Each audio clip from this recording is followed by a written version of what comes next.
Hello.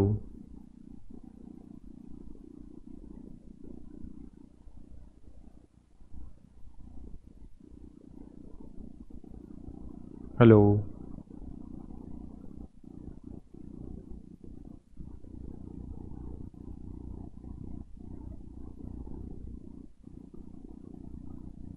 Hello. Video और audio आ रहा है बच्चों?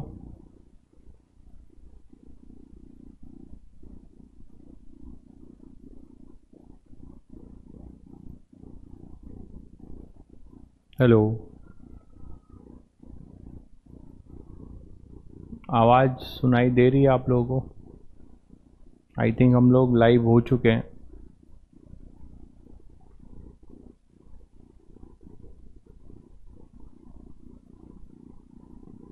हेलो। कमेंट्स दिखाई नहीं दे रहे हैं आप लोगों के।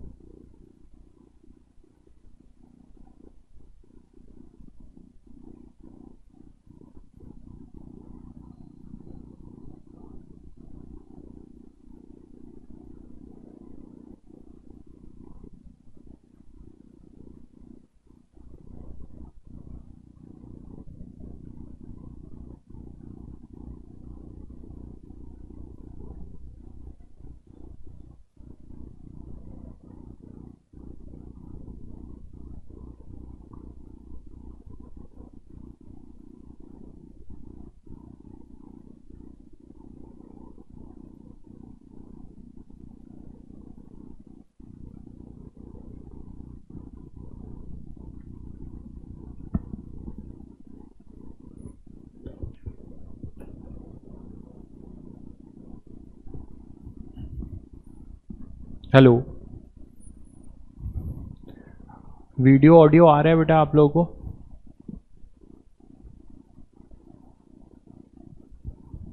एक बार यस लिख दीजिए, क्लास शुरू किया जाए। हेलो। वीडियो और ऑडियो? अच्छा, सब कुछ फाइन है। ओके। और कुछ लोग बता दो भाई अपना फीडबैक। एक्चुअली कल कुछ नेट प्रॉब्लम के वजह से क्लास नहीं हो पाई, सॉरी फॉर दैट। कुछ टेक्निकल अचानक ही चीज़ें हो गई at the mean time of the class, तो इसलिए कल क्लास नहीं हो पाई। गुड इवनिंग सभी बच्चों को। गुड इवनिंग मोहित, क्रिश, अब बता दो आप लोग।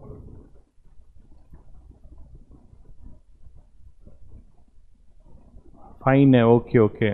चलो बिल्कुल बिल्कुल भाई, एडवांस तक पढ़ाया जा रहा है। आप देख ही रहे हो, इरोडोफ के क्वेश्चंस कराए जा रहे हैं। और इसके बाद क्या होता है देखो, अभी तक तो जितना हो सकता है मैं एडवांस के बीच बीच में क्वेश्चंस तो लिया जा रहा है आपका कॉन्सेप्ट बिल्डअप के लिए। और at the end of the chapter मैं एडवांस का एक प्रैक्टिस सेशन रखूंगा, ठीक है, जिसमें क्वेश्चंस करेंगे केवल, ठीक है। वो मर्जिंग क्वेश्चंस होंगे पूरे, है ना? ठीक है, मैं बढ़िया हूँ भाई, आप लोग कैसे हो? ठीक है, चलो बेटा फिर अब शुरू करते हैं। हाँ, DPP1 डिस्कशन, उसके सॉल्यूशंस भी पोस्ट हुए हैं, तो आई थिंक आपका बहुत सारा पर्पस सॉल्व हो जाएगा। फिर भी आपको ज़रूरत लगेगा तो बताना आप लोग, मैं डिस्कशन भी रख लूँगा, कोई दिक्कत नहीं है।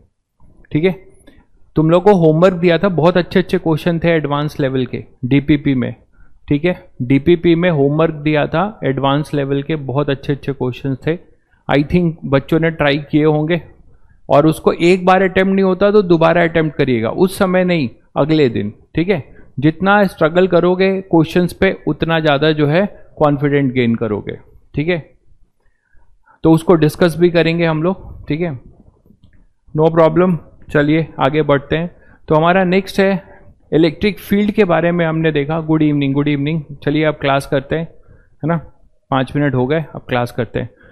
तो हमने इलेक्ट्रिक फील्ड के बारे में देखा।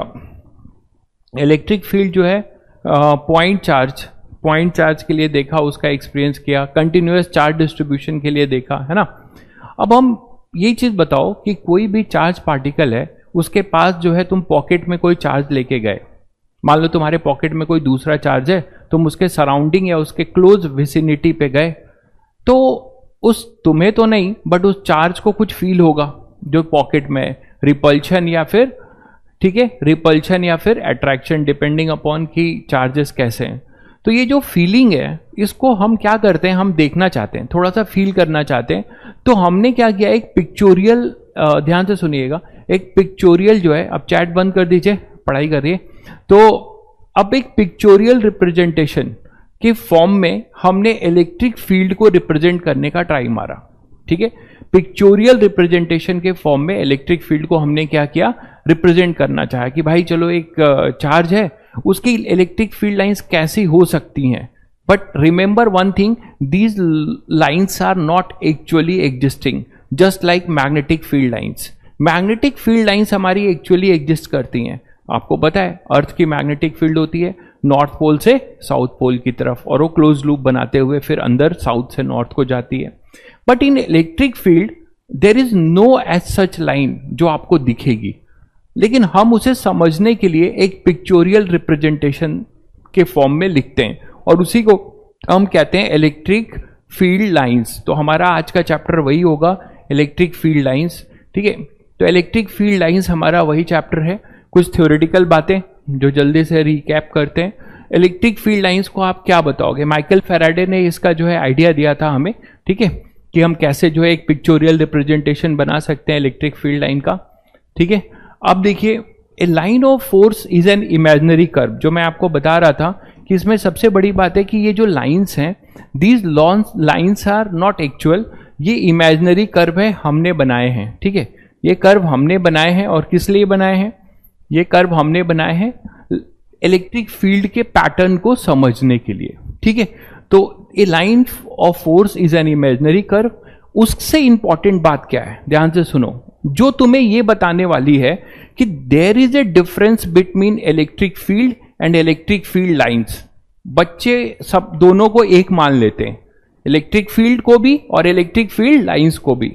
मैं फिर क्लियर कर रहा हूं, इलेक्ट्रिक फील्ड को पिक्चोरियल रिप्रेजेंटेशन में रिप्रेजेंट करने का जो तरीका है वो है थ्रू इलेक्ट्रिक फील्ड लाइंस, ठीक है। अब तुमने इलेक्ट्रिक फील्ड लाइंस बना दी, तो उसमें इलेक्ट्रिक फील्ड क्या होगा? जिस चार्ज का तुम इलेक्ट्रिक फील्ड लाइंस बना रहे होगे, वहां पे इलेक्ट्रिक फील्ड कैसे दिखाओगे?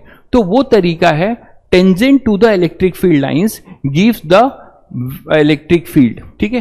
तो यही आगे लिखा हुआ है डेफिनेशन में, tangent to which at a point, ये इंपॉर्टेंट बात है, tangent to which at a point give the direction of net electric field intensity at that point, ठीक है। और उससे आगे इसमें दो तीन बातें आपको छुपी हुई हैं, और उसके बारे में फिर नेक्स्ट क्या बताता है? नेक्स्ट ये बताया जा रहा है कि जहां पर तुम्हें क्राउडिंग ज्यादा दिखेगी, लाइंस की क्राउडिंग तुम्हें ज्यादा दिखेगी, ठीक है, लाइंस की क्राउडिंग अगर तुम्हें ज्यादा दिखेगी, वहां का मतलब है कि वहां पे इलेक्ट्रिक फील्ड की जो स्ट्रेंथ है वो ज्यादा है, ठीक है। इलेक्ट्रिक फील्ड लाइंस की क्राउडिंग जहां पे ज्यादा दिखेगी, आप ये समझ जाएंगे कि वहां का स्ट्रेंथ ऑफ इलेक्ट्रिक फील्ड क्या है, अपना ज्यादा है।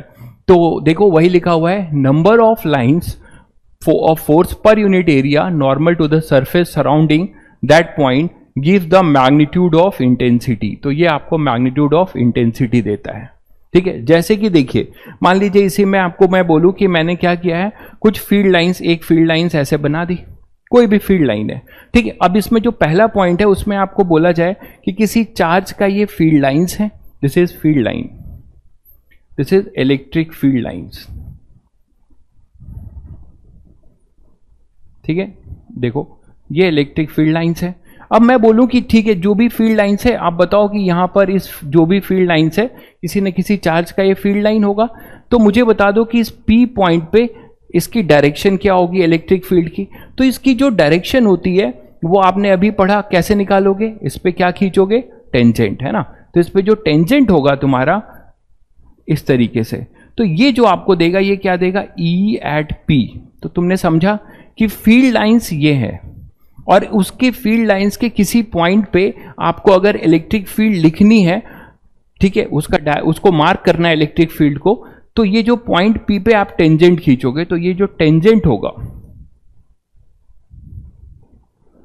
Tangent will give you EP, that is electric field at P, जो पहला पॉइंट था अपना, ठीक है। दूसरा ये कहते हैं कि हमारे पास जो इलेक्ट्रिक फील्ड होगी, जो नंबर ऑफ लाइंस है, क्राउडिंग ये बताएगा कि हमारी इलेक्ट्रिक फील्ड लाइंस कहाँ पे ज़्यादा है, मतलब जो इलेक्ट्रिक फील्ड लाइन जहाँ पे ज़्यादा होंगी वहाँ पे इलेक्ट्रिक फील्ड का स्ट्रेंथ जो है ज़्यादा होगा। जैसे एक एग्जांपल लें, मान लीजिए अब आपके पास कुछ ऐसा है कि मैंने दो पैटर्न ड्रॉ किए हैं। देखो, एक ऐसा है, एक इलेक्ट्रिक फील्ड लाइंस ऐसी हैं और एक इलेक्ट्रिक फील्ड लाइंस आपकी ऐसी हैं।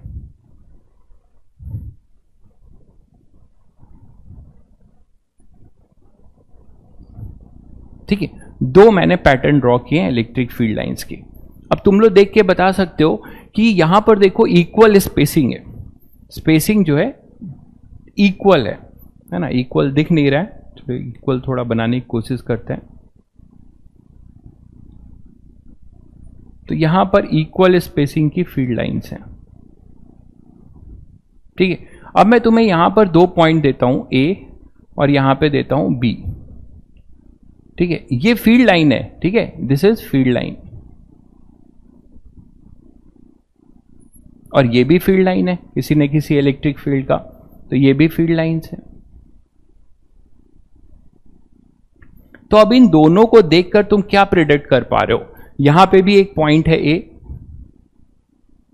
और यहां पे भी एक पॉइंट है बी। तो इन दोनों को देख के आप क्या बता सकते हो कि ये जो पैटर्न बना हुआ है इलेक्ट्रिक फील्ड लाइंस का, ये किस इलेक्ट्रिक फील्ड के लिए है, यूनिफॉर्म और नॉन यूनिफॉर्म। ठीक है, ये आप बता सकते हो। देखो, जब इक्वल स्पेसिंग है मतलब इलेक्ट्रिक फील्ड लाइंस की जो क्राउडिंग है वो हर जगह समान है। इसका मतलब ये जो है, यहां पर आप ये बोल सकते हो कि जो intensity of electric field lines है, इंटेंसिटी ऑफ इलेक्ट्रिक फील्ड है वो ए और बी पॉइंट जैसे मैंने दो दिए हैं वहां पे बराबर होगा। इस केस में आप बोल सकते हो कि यहां पर आप बोल सकते हो कि ई ए जो होगा वो किसके बराबर होगा, ई बी के। तो ये आप बता सकते हो फील्ड लाइंस जो है ये किसके लिए है, for uniform electric field, for uniform electric field, ये बोल सकते हो। तो ये यूनिफॉर्म इलेक्ट्रिक फील्ड की इलेक्ट्रिक फील्ड लाइंस हैं, ये आप यहां से बता सकते हो। इक्वल स्पेसिंग है ना कहीं पे। अच्छा ये बताओ कि आप यहां पे क्रॉस सेक्शनल एरिया लो, यहां पे भी एक क्रॉस सेक्शनल एरिया लो, तो for both the cross sectional area number of field lines जो पास हो रही हैं वो सेम है, तो इंटेंसिटी ए और बी की क्या होगी, सेम होगी। लेकिन तुम जब यहां पे आते हो तो देखो क्या होगा, इसी आर रेडियस का एक क्रॉस सेक्शनल एरिया लो। मान लो आपने यहां पे एक आर रेडियस का क्या किया है, एक क्रॉस सेक्शनल एरिया लिया है। ठीक है, ये पूरा, और इतना ही इलेक्ट्रिक आर रेडियस का आपने यहां पे ले लिया। तो इन दोनों से इलेक्ट्रिक फील्ड लाइंस कहां से ज्यादा पास हो रही हैं, वहां से आप देख सकते हो कि ये चीज लिखी है ना, देखो फोर्स पर यूनिट एरिया, ये एरिया जो है नॉर्मल होना चाहिए to the surface surrounding that point give the magnitude of intensity, ये मैग्नीट्यूड ऑफ इंटेंसिटी। तो यहां पे जो ए और बी पॉइंट है, इस ए और बी पॉइंट में आपको क्या दिखता है कि ए पॉइंट पे क्राउडिंग ज्यादा है, बी पॉइंट पे क्राउडिंग इलेक्ट्रिक फील्ड की कम है। इसका मतलब ये जो लाइंस हैं यहां पे इलेक्ट्रिक फील्ड हर पॉइंट पे अलग अलग होगी। जैसे तुम यहां बता सकते हो कि यहां जो ई ए होगा उसका इलेक्ट्रिक फील्ड का स्ट्रेंथ वो ई बी से बड़ा होगा, और यहां से ये देख रहे हो कि फिर ये जो फील्ड लाइंस है वो किसको रिप्रेजेंट करती हैं, नॉन यूनिफॉर्म इलेक्ट्रिक फील्ड। ये यहां से देख के बता पाओगे कि ये नॉन यूनिफॉर्म इलेक्ट्रिक फील्ड को रिप्रेजेंट कर रही है। तो आपने 3 पॉइंट सीखा यहां से पूरे में। क्या क्या सीखा कि electric field lines is basically the pictorial representation of electric field, first point. ठीक, इमेजिनरी होती हैं लाइंस जो हम जानने के लिए, एक अंदाजा लगाने के लिए कि हमारी इलेक्ट्रिक फील्ड का पैटर्न कैसा होगा, उसके लिए हम ये फील्ड लाइंस ड्रॉ करते हैं। नाउ इंटेंसिटी ऑफ ई का मतलब electric field, the value of electric field. Intensity किसी बच्चे ने पूछा है, इंटेंसिटी जो है, देखिए इंटेंसिटी ऑफ ई का मतलब वैल्यू ऑफ ई, जो आप अभी पॉइंट चार्ज की सब वैल्यू निकाले हो ना, वैल्यू ऑफ इलेक्ट्रिक फील्ड, ठीक है, ये वैल्यू ऑफ, इसको हम इलेक्ट्रिक फील्ड स्ट्रेंथ भी बोल सकते हैं, ऐसा भी होगा इलेक्ट्रिक फील्ड स्ट्रेंथ। अलग अलग नाम होगा। सबका मतलब है कि हम ई की, इलेक्ट्रिक फील्ड की क्या निकालना चाह रहे हैं, क्या निकालना चाह रहे हैं, आपके पास इलेक्ट्रिक फील्ड की वैल्यू। फर्स्ट डायग्राम बता दो एक बार और, फर्स्ट डायग्राम, अच्छा फर्स्ट डायग्राम ये है। देखो फर्स्ट डायग्राम में मैंने कहा कि कोई भी चार्ज है पड़ा हुआ है, उसकी कुछ लाइंस है, ठीक है। लाइंस ऑफ फोर्स का मतलब electric field lines, lines of force का मतलब भी होता है इलेक्ट्रिक फील्ड लाइंस। भाई मोहित क्या ब्लर आ रहा है, बाकी लोगों को क्लियर है सब कुछ, बोर्ड तो क्लियर है ना, कुछ ब्लर तो नहीं आ रहा है, एक बच्चा लिख रहा है ब्लर आ रहा है। चलिए, तो फर्स्ट डायग्राम में मैंने बोला कि कोई, ये हमारी इलेक्ट्रिक फील्ड है, ठीक है, इलेक्ट्रिक फील्ड लाइंस है। इलेक्ट्रिक फील्ड लाइंस और इलेक्ट्रिक फील्ड में मैंने फर्स्ट डायग्राम से डिफरेंस क्रिएट किया है कि अगर हमारे पास ये इलेक्ट्रिक फील्ड लाइंस है तो इस इलेक्ट्रिक फील्ड लाइंस में कहीं पर हम जब टेंजेंट खींचेंगे तो हमें जो है उस पॉइंट पे नेट इलेक्ट्रिक फील्ड का डायरेक्शन मिलेगा, ठीक है। ब्लर आ रहा है भाई, ऑल क्लियर, कुछ बच्चों को क्लियर है, किसी का ब्लर है, क्लियर है, चलिए ठीक है। आप अपने साइड से एक बार बेटा चेक करो फिर। तो यहां पर जो है tangent to the electric field जो होगा, tangent to the electric field जो होगा किस पे, इलेक्ट्रिक फील्ड लाइंस पर, वो जो है इलेक्ट्रिक फील्ड की क्या बताएगी, डायरेक्शन। कौन से फील्ड की, नेट फील्ड की। तो ये फील्ड लाइंस है, उस पर टेंजेंट खींचोगे तो वो इलेक्ट्रिक फील्ड होगी। ये डिफरेंस है, पहला डायग्राम जो किसी ने पूछा था, तो ठीक है। चलिए आगे बढ़ते हैं।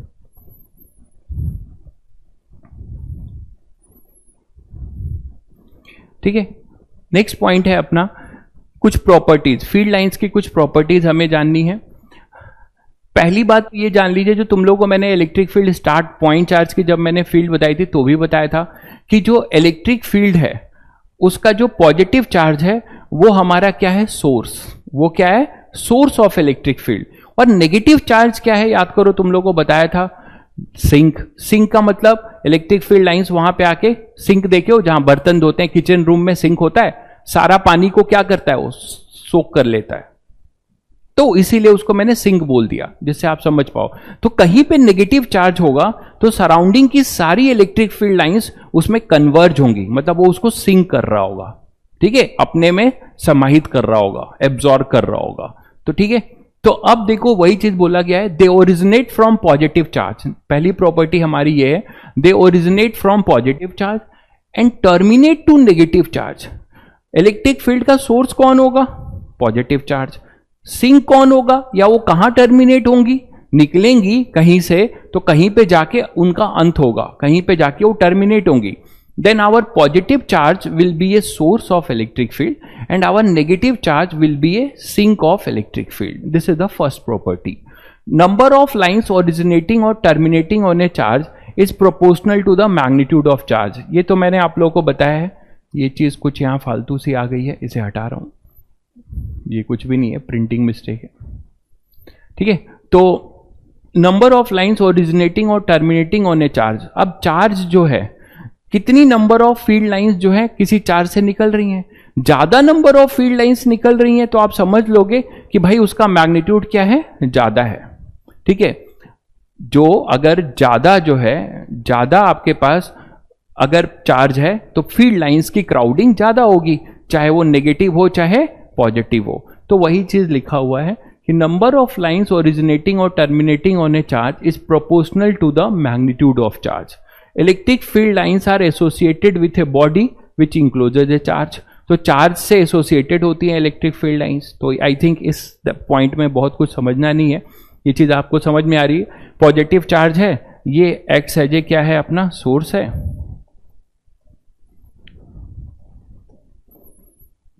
ठीक है, और नेगेटिव चार्ज होगा तो ये सिंक होगा। आप बोलोगे सर इसमें आपने दिखाया नहीं, ठीक है, कि इलेक्ट्रिक फील्ड यहां से निकल रही, मैंने सिंगल सिंगल बनाया। अभी ये बताया है कि पॉजिटिव चार्ज आपका क्या होगा, ये सोर्स होगा, और नेगेटिव चार्ज क्या होगा, सिंक होगा। अब यहां से लाइंस निकलेंगी और यहां पे क्या होंगी, टर्मिनेट, जो आगे आपको अभी डायग्राम में दिखाया जाएगा। नेक्स्ट पॉइंट है, जैसे कि देखो एक डायग्राम देख ही लेते हैं। जैसे मान लो आपके पास ये डायग्राम है,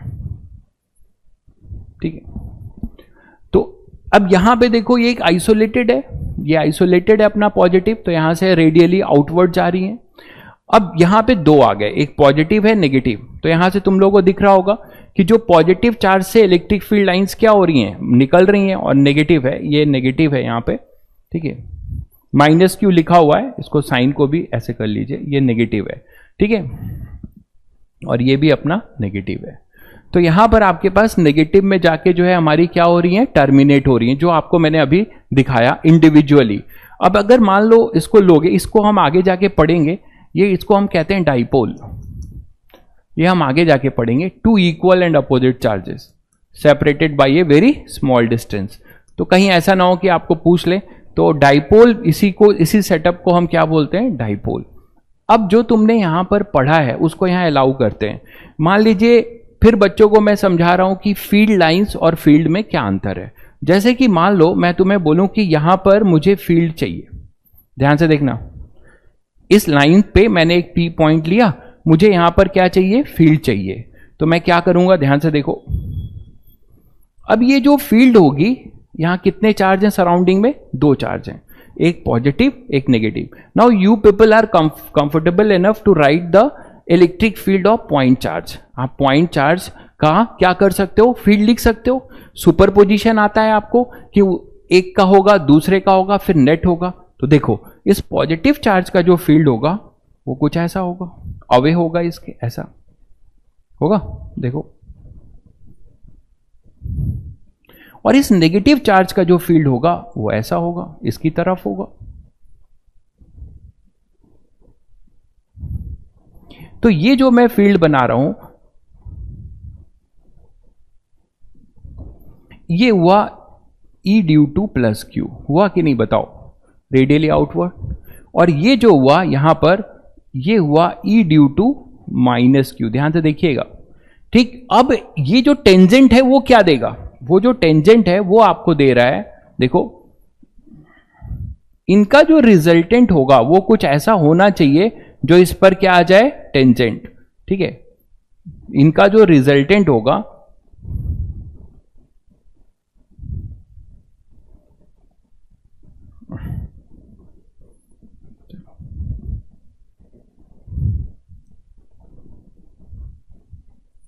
चलो डिलीट हो गया, कोई बात नहीं, मैं हाथ से बना देता हूं।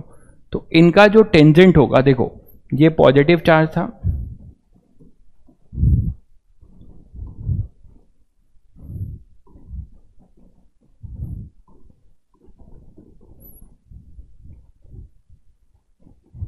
देखो ये पॉजिटिव चार्ज था, ये अपना क्या था, नेगेटिव चार्ज, यही था, दोनों इक्वल हैं। तो यहां पर क्या था, देखो इलेक्ट्रिक फील्ड लाइंस ऐसे आ रही थी पॉजिटिव से निकल के और नेगेटिव में कन्वर्ज हो रही थी, ऐसे हो रही थी,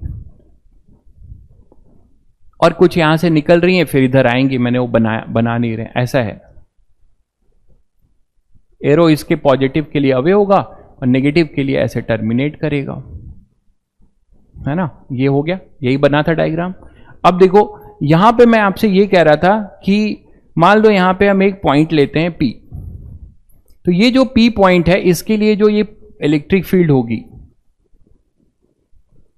इसके लिए इधर अवे होगी E due to plus Q, और इसके लिए होगा E due to minus Q, ऐसा होगा।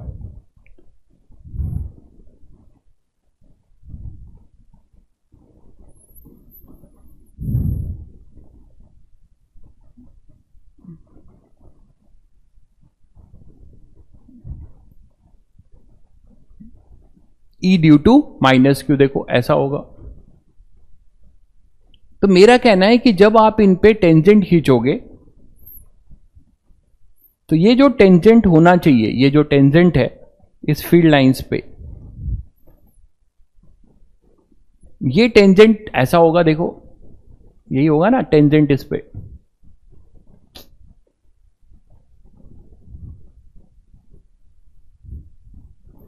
पहले टेंजेंट ले लेते हैं, मान लो ये P पॉइंट है, इस पे टेंजेंट ये हुआ, तो ये E नेट होगा। मेरा ये बताने का मतलब है आप लोगों को, ये जो टेंजेंट होगा वो ये नेट होगा, क्योंकि ये प्लस Q और ये माइनस Q दोनों की फील्ड होगी, इन दोनों के फील्ड के वजह से होगा। देखो ये इधर हुआ अपना E due to minus Q, sorry plus Q, और इधर होगा E due to minus Q. तो इनका जो रिजल्टेंट आएगा ना ये होगा ई नेट। तो आप लोग समझ रहे हो कि जब भी जो है आप क्या कर रहे हो, टेंजेंट करोगे, टेंजेंट खींचोगे, तो टेंजेंट खींचोगे तो मतलब इलेक्ट्रिक फील्ड लाइंस, अच्छा रिवर्स आने का है रास्ता, चलो उस पर बाद में देखेंगे। तो ई ड्यू टू जो है अपना, ई ड्यू टू अपना जो ई नेट है, ये टेंजेंट है ना, ये टेंजेंट आपको क्या बता रहा है, नेट इलेक्ट्रिक फील्ड। तो ध्यान रखना कि जब भी आप टेंजेंट खींचते हो तो वो आपको बताता है नेट इलेक्ट्रिक फील्ड। अगर एक चार्ज है तो केवल उसी का फील्ड बताएगा, अगर यहां दो चार्ज है तो देखो ई ड्यू टू प्लस क्यू का इधर है, ई ड्यू टू माइनस क्यू, लेकिन इस पे जो टेंजेंट खींच रहे हो, ये टेंजेंट आपको क्या बता रहा है, tangent at electric field lines, electric field lines gives net electric field. समझ गए आप लोग शायद अब। तो ये नेट इलेक्ट्रिक फील्ड बताएगा, और यहां पे जो पैटर्न है वो यूनिफॉर्म है, क्योंकि दोनों के मैग्नीट्यूड देखो क्या है, सेम है।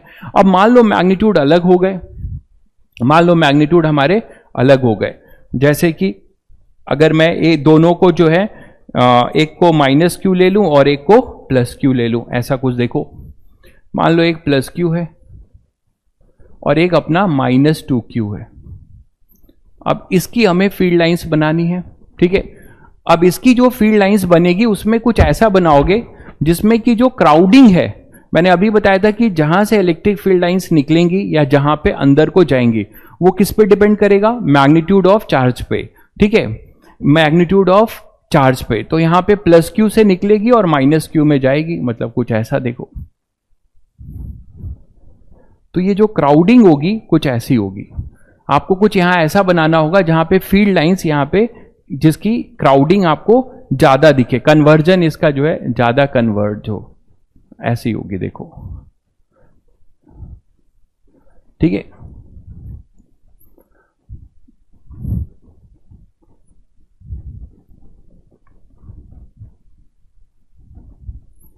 तो यहां पे आपका कन्वर्ज ज्यादा होगी, ये फील्ड लाइंस बनेगी। अब थोड़ा सा क्या हो जाएगी, इस तरफ ज्यादा कन्वर्ज हो जाएगी, समझ गए होगे आप लोग। अब यहां पे भी तुम्हें कोई टेंजेंट खींचोगे, यहां पे भी अगर आप टेंजेंट खींचोगे तो टेंजेंट कैसे बनाओगे, सेम यहीं पर होगा कि माइनस टू क्यू की फील्ड और प्लस क्यू की फील्ड, और उसका जो नेट आएगा रिजल्टेंट वो उस पॉइंट पे क्या होना चाहिए, टेंजेंट। मतलब ये चीज देखो, मान लो यहां पर हो, आप यहां पे चाहते हो तो यहां पे इसके वजह से फील्ड तो इधर होगी E due to plus Q, और माइनस टू क्यू की वजह से इधर होगी E due to minus two Q. बोलो, तो अब ये जो टेंजेंट है वो क्या होना चाहिए, इन दोनों का, इन दोनों पे रिजल्टेंट, इसको थोड़ा ऐसे बना लेते हैं, इन दोनों पे रिजल्टेंट, ये समझ गए।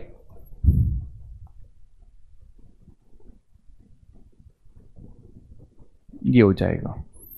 तो अब आप लोगों को शायद समझ में आ गया कि इलेक्ट्रिक फील्ड लाइंस क्या होती हैं और इलेक्ट्रिक फील्ड क्या होगी, ठीक है। यहां पे अगर मैग्नीट्यूड ज्यादा है तो आप देख के बता पाओगे कि E due to minus two Q जो होगा वो क्या होगा, वो उसका क्राउडिंग ज्यादा है क्योंकि इसका मैग्नीट्यूड ज्यादा है। तो यहां तो खैर मैं देख ही रहे हो आपकी मैग्नीट्यूड जो है ट्वाइस है, तो इसमें कन्वर्जन जो है ज्यादा होगा। मतलब अगर आप यहां पे कोई cross sectional area, R radius का क्रॉस सेक्शनल एरिया यहां बनाते हो,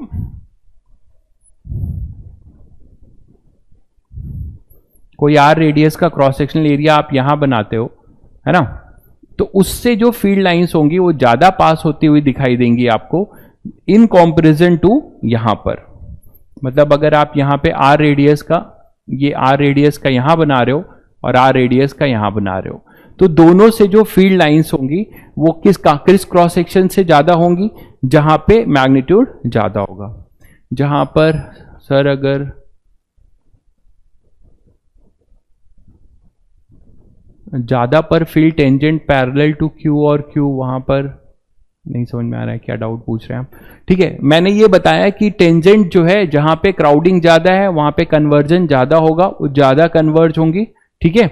और यहां पर आपके पास क्या होगा, कन्वर्जन आपका कम होगा, और इस पे जो एक E due to plus Q होगा और E due to minus two Q, इनका जो रिजल्टेंट होगा, नेट होगा, वो आपकी जो है नेट फील्ड के बारे में बताएगा। क्लियर हो गया होगा। अब मान लो दोनों अपोजिट लिए मैंने, अब मान लो दोनों सेम चार्ज है, मान लो मैंने एक लिया प्लस क्यू और एक ले लिया प्लस क्यू, चलो दोनों अभी सेम लेते हैं। अब इनकी फील्ड लाइंस ड्रॉ करनी है।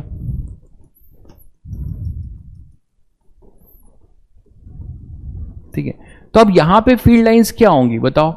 यहां पर देखो कि आपको एक न्यूट्रल पॉइंट मिलता है। कहां पर मिलेगा न्यूट्रल पॉइंट?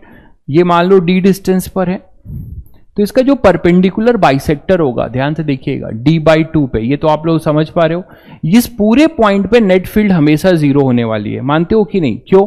क्योंकि यहां पर इसका डिस्टेंस जो होगा और यहां पे जो डिस्टेंस होगा, इसके वजह से ये मान लो b है और ये a है, तो इस पॉइंट पे a पे के वजह से E ड्यू टू a इधर होगा और E ड्यू टू b इधर होगा। पॉजिटिव चार्ज के लिए अवे होता है, और दोनों का जो फॉर्मूला है सबको पता है, KQ/R, तो दोनों का डिस्टेंस भी सेम है, d/2 है ना, ये d/2 पर है, ये भी अपना क्या है, d/2 पे। तो आप क्या देख रहे हो कि ये इक्वल टू क्या होगा, EB होगा। तो अच्छा, आप बोलोगे सर ये तो यहां पर है, यहां पर अगर बोला जाए, ले लो, यहां पे ले लो, आप यहां पे ले लो। ठीक है, तो यहां पे भी आप क्या देख रहे हो कि यहां पर आपके पास E ड्यू टू इधर होगा और इसका इधर, तो दोनों का कौन सा कंपोनेंट कैंसिल होगा, हॉरिजॉन्टल, और ऊपर क्या रहेगा अपने पास, केवल वर्टिकल कंपोनेंट। ठीक बात है। ठीक है, तो अब चलो देखते हैं कि इसकी जो फील्ड लाइंस है, अगर फील्ड लाइंस बनाना चाहोगे तो फील्ड लाइंस इसकी कैसे बनेगी। इसकी फील्ड लाइंस जो है, ये प्लस क्यू है और ये भी प्लस क्यू है। तो अभी आपने थोड़ा सा आइडिया लिया कि फील्ड लाइंस कैसे बनेगी। यहां से तो निकलेगी और ये ऐसे जाएगी, इधर से फिर ये इस तरफ जाएगी, इधर ये इधर जाएगी, और बाकी आप फिर ऐसे बना दोगे। मैथमेटिकली आपको थोड़ा सा आइडिया मिला होगा। ठीक है, कि ये फील्ड लाइंस है दो पॉजिटिव चार्जेस के लिए।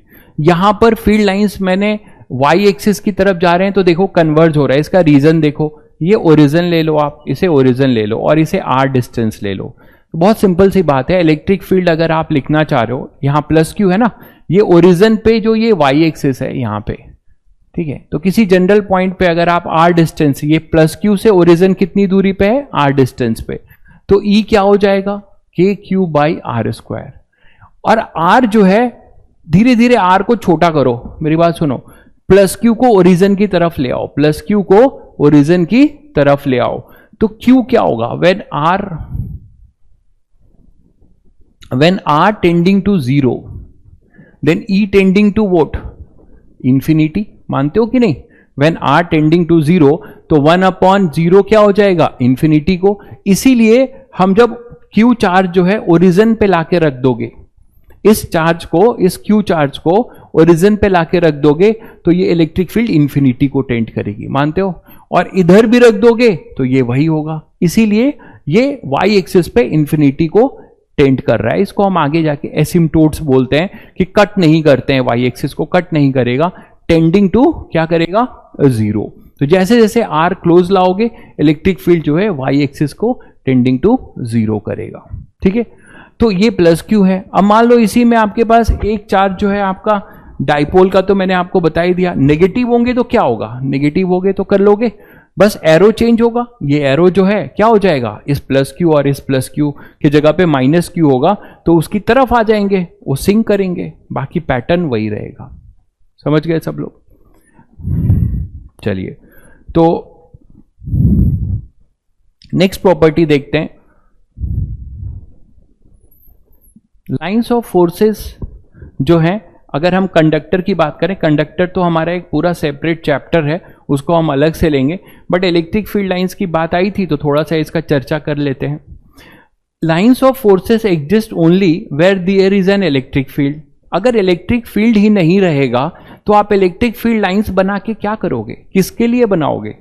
ये आप किसके लिए बनाते हो? इलेक्ट्रिक फील्ड का एग्जिस्टेंस शो करने के लिए इमेजिनरी आप एक लाइन बनाते हो।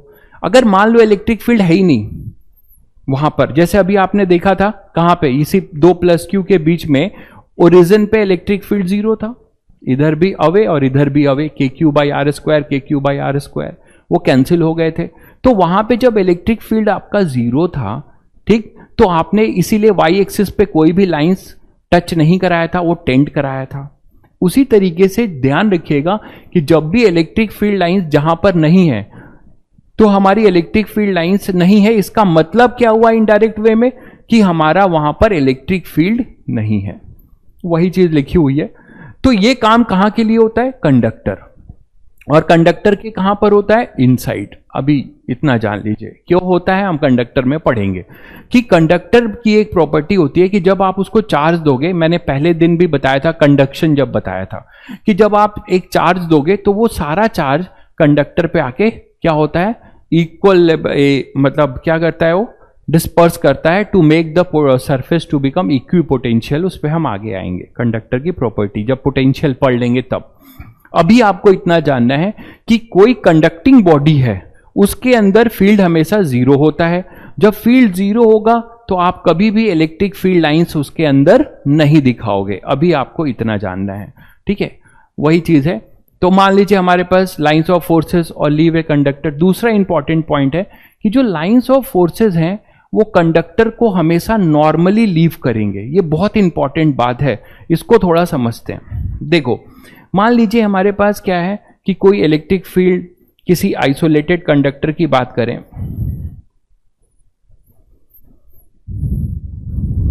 मान लीजिए हमारे पास एक स्फेरिकल कंडक्टर है, ठीक है, आपने इसमें क्या किया है, चार्ज दे दिया है, ऐसे चार्ज दे दिया है। ध्यान से समझिएगा, कंडक्टर है ये, ठीक है, इसको चार्ज दे दिया आपने, ठीक है। अब ये चार्ज कुछ भी हो सकता है, मान लीजिए इसकी टोटल वैल्यू है कितनी, Q। अब आपको पता है कि इलेक्ट्रिक फील्ड लाइंस इस पर ड्रॉ करनी है, तो आप कभी भी यहां से ओरिजिन से ऐसे इलेक्ट्रिक फील्ड लाइंस नहीं ड्रॉ करोगे कि यहां से स्टार्ट कर रहे हो। यहां पर E हमेशा कंडक्टर में क्या रहेगा, 0। तो यहां कोई भी अंदर कोई भी इलेक्ट्रिक फील्ड लाइंस आप नहीं दिखाओगे। दूसरी इंपॉर्टेंट बात, जो बाहर दिखाओगे वो लाइंस कैसी होंगी, तो वो लाइंस जो होंगी वो हमेशा इसके नॉर्मली आउटवर्ड नॉर्मली होंगी, और नॉर्मली मतलब रेडियली, रेडियली मतलब क्या, ऐसी होंगी। जैसे पॉइंट चार्ज का आपने देखा था अभी,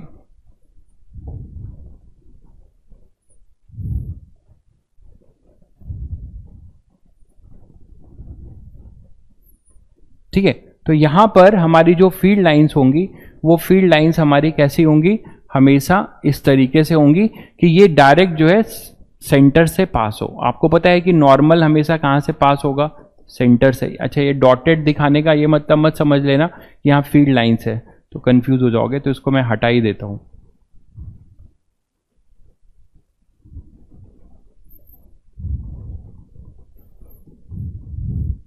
ठीक है, यहां पर E हमेशा क्या रहेगा, 0। ये नॉर्मल है। नॉर्मल तो समझते हो ना सब लोग कि भाई जैसे कि स्फेयर है, स्फेयर में नॉर्मल का मतलब पीछे लाओगे तो वो कहां से पास होगा, सेंटर से। अब आप बोलोगे सर ऐसा क्यों है, ऐसा क्यों है। देखो बहुत इंटरेस्टिंग बात है, ऐसा क्यों है, बहुत ही ज्यादा इंटरेस्टिंग है, क्योंकि ये सब रीजनिंग टाइप के क्वेश्चंस बनते हैं, ठीक है। तो यहां पर आप देखो ये इलेक्ट्रिक फील्ड लाइंस जो आपके दिखाई जा रही हैं। अब यहां पर आप बोलोगे सर फील्ड लाइंस किधर है और फील्ड किधर है, तो फील्ड लाइंस आपको आइसोलेटेड अगर है तो इधर ही जा रही है, स्ट्रेट जा रही है। अभी स्ट्रेट जा रही क्यों, क्योंकि ये कहां पे जाके कन्वर्ज होंगी, यहां पे कोई नेगेटिव होगा, है ना, वहां पे जाके ऐसे कन्वर्ज होंगी। वो बहुत दूर रखा हुआ है, वो बहुत दूर रखा है। मान लो ऐसा है, एक प्लस क्यू है और ये माइनस क्यू बहुत दूर रखा है। तो जब ऐसे निकलेंगी लाइंस तो आप ये मानोगे कि अभी रेडियली ऐसे निकल रही हैं और फिर जाके कहीं यहां पर इस तरीके से ऐसे जाके क्या होंगी, कन्वर्ज करेंगी।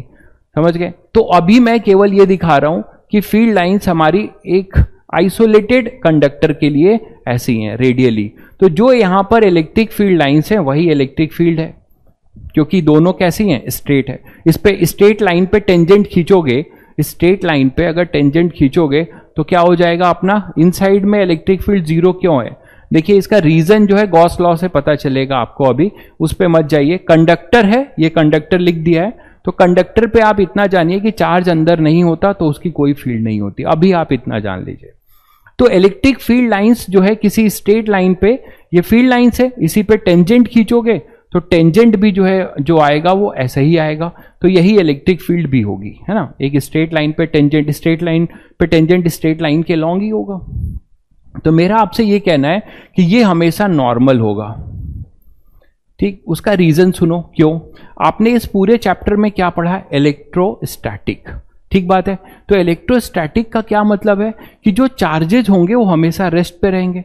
मान लेते हैं कि यहां पे इलेक्ट्रिक फील्ड लाइंस जो है आपकी जो है क्या है, इलेक्ट्रिक फील्ड लाइंस जो है नॉर्मल नहीं है, मान लेते हैं। तो नॉर्मल नहीं है तो क्या हो जाएगा उससे, देखो मान लो ऐसे कोई कंडक्टर है और यहां पे इलेक्ट्रिक फील्ड लाइंस कुछ ऐसी जा रही हैं, मान लो ऐसे जा रही है, यहां से ऐसे जा रही है, ये इलेक्ट्रिक फील्ड लाइंस है। तो इस इलेक्ट्रिक फील्ड लाइंस पे टेंजेंट अगर खींचते हो और यहां पे ये चार्जेस हैं,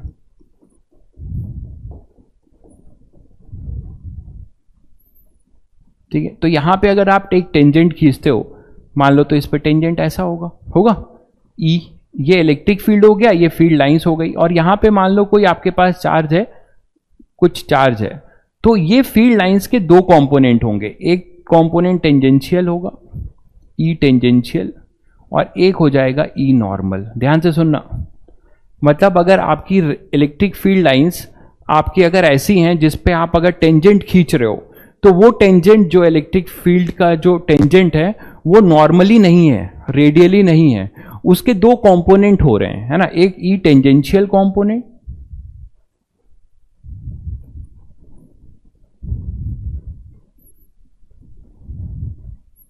ठीक है, और एक कंपोनेंट है नॉर्मल, ये है।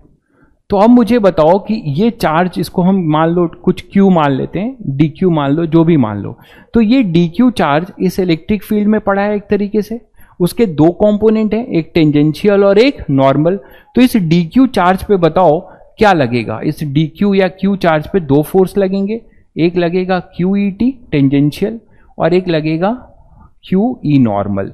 तो चलो ये तो इसके अंदर है, तो E नॉर्मल से ये तो बाहर तो जाएगा नहीं, लेकिन जो Q इंटू ई टेंजेंशियल है, इससे क्या होगा कि ये इस तरफ मूव करने लगेगा, कि सरफेस पे चलने लगेगा। ये जो कंडक्टर पे जो चार्जेस हैं, अगर हमारे पास Q इंटू ई टेंजेंशियल के फोर्स लगने लगे, इसका मतलब क्या हुआ कि अब बताओ अगर सभी पे टेंजेंशियल फोर्स लगने लगे तो सभी फोर्स क्या होंगे, सभी चार्जेस क्या होंगे, अपने सरफेस पे ऐसे चलने लगेंगे।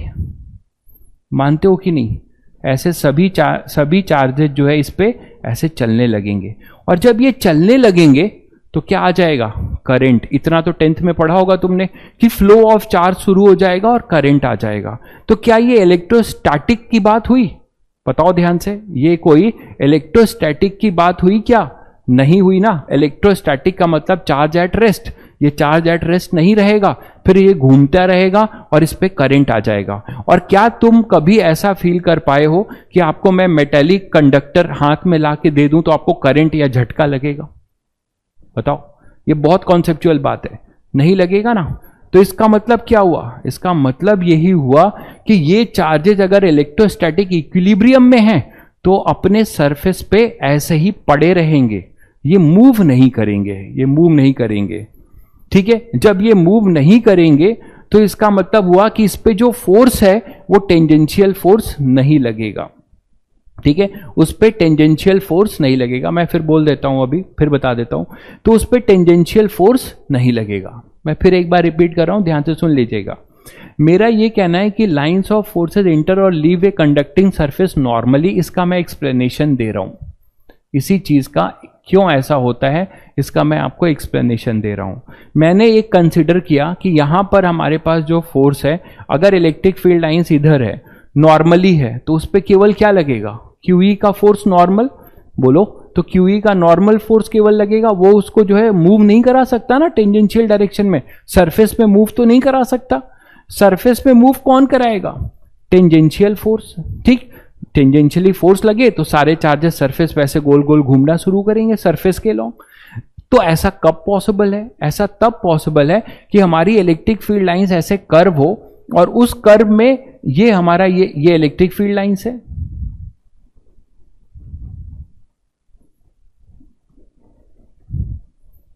ये इलेक्ट्रिक फील्ड लाइंस है, देखो ध्यान से, और इसी पे हमने टेंजेंट खींचा तो ये इलेक्ट्रिक फील्ड है। ठीक है, अब हमने बोला कि इस इलेक्ट्रिक फील्ड की वजह से यहां एक चार्ज पड़ा हुआ है और ये इलेक्ट्रिक फील्ड ऐसा है कि इसके दो कंपोनेंट हैं, एक नॉर्मल, ये लिखा हुआ है ध्यान से, क्लियर कट लिखा हुआ है नॉर्मल, और दूसरा क्या है? Tangential component. तो यार जब इलेक्ट्रिक फील्ड के दो कंपोनेंट है, यहां देखो लिखा हुआ है, ये टेंजेंशियल फोर्स लगेगा इस पे, है ना, और इस पे कैसा लगेगा? Normal force. तो नॉर्मल फोर्स तो परपेंडिकुलर है, वो तो वर्क डन करेगा नहीं, इतना आप लोग जानते हो, कोई परपेंडिकुलर फोर्स कोई वर्क डन नहीं करता है। टेंजेंशियल फोर्स वर्क करेगा और उससे ये चार्ज मूव करने लगेगा। तो मेरा ये कहना है कि जब ये मूव करेगा तो ये इलेक्ट्रोस्टैटिक इक्विलिब्रियम में नहीं रह पाएगा और इस पे क्या आ जाएगा? करंट आ जाएगा, जो कि पॉसिबल नहीं है। तो इसी से आपको पता चलता है, that is the reason behind कि why electric field lines in a conductor enter या एग्जिट नॉर्मली। ठीक है, तो इसको मैं यहां पे शॉर्ट में लिख देता हूं इसका reason. If field lines are not normal to the conductor, then the tangential component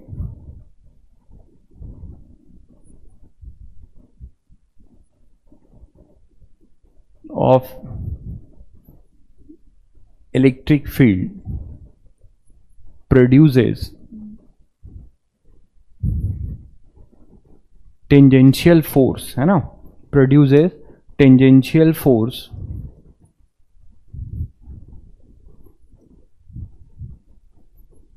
due to which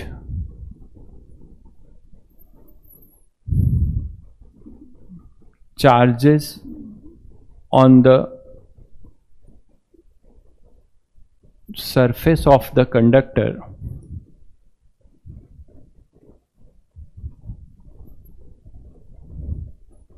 starts moving, which does not happen actually.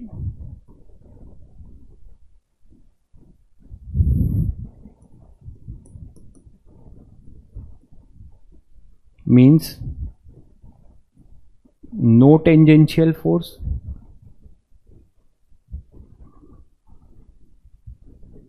or no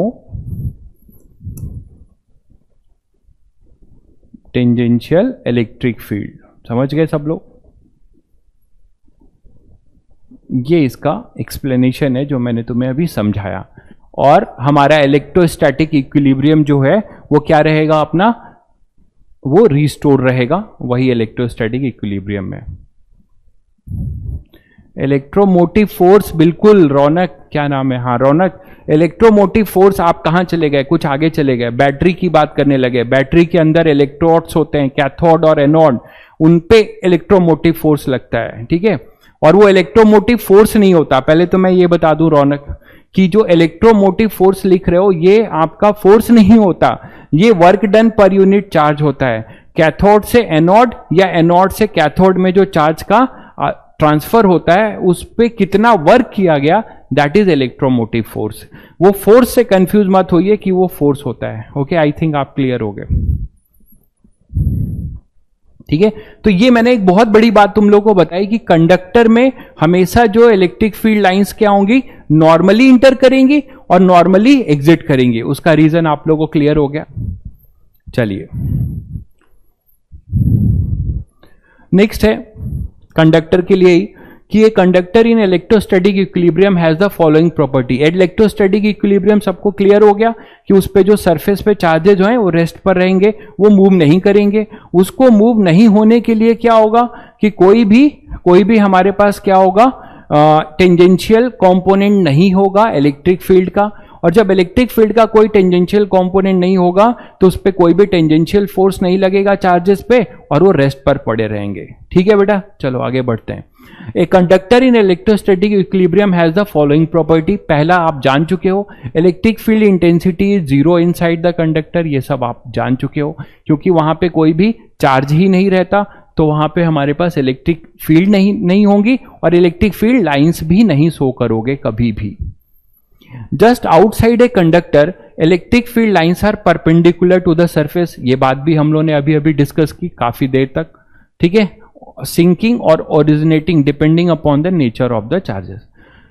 next है, ये तो खैर अभी आप नहीं भी जानोगे तो चलेगा, क्योंकि हम इसको पोटेंशियल पढ़ने के बाद कंडक्टर में पढ़ेंगे, फिर भी लिख दिया है, an excess charge always resides only on the outer surface of isolated conductor. तो कंडक्टर पे चार्ज हमेशा जो है आप दोगे तो कहां पे रिसाइड करेगा, आउटर पे। अभी उस पर बिल्कुल दिमाग मत लगाओ कि क्यों चला जाएगा, कैसे डिस्पर्स होगा, वो सब हम लोग कंडक्टर के प्रॉपर्टी में पढ़ेंगे। तो आई थिंक ये स्लाइड आपको एक्सप्लेन्ड है।